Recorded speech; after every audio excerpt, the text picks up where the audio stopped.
جائیدادیں مت بناؤ۔ رسول اللہ صلی اللہ علیہ وآلہ وسلم نے فرمایا، جائیداد کو مت بناؤ کہ اس کی وجہ سے تمہیں دنیا کی رغبت ہو جائے گی۔ رسول اللہ صلی اللہ علیہ وآلہ وسلم نے فرمایا، جو بھی مسلمان وضو کرتا ہے اور وہ اچھی طرح وضو کرتا ہے، پھر کھڑے ہو کر پوری یکسوئی اور توجہ کے ساتھ 2 رکعت نماز پڑھتا ہے تو اس کے لیے جنت واجب ہو جاتی ہے۔ فجر کی سنتوں میں کون سی صورتیں پڑھیں؟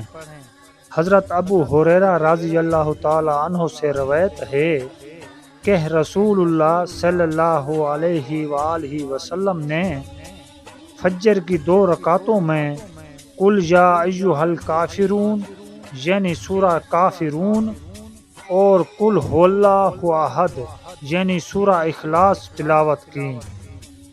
ایمان جب انسان کے اندر اپنی جڑیں مضبوط کر لیتا ہے تو برائی مشکل اور نیکی آسان ہو جاتی ہے، دل نرم اور آنکھیں نرم رہنے لگتی ہیں۔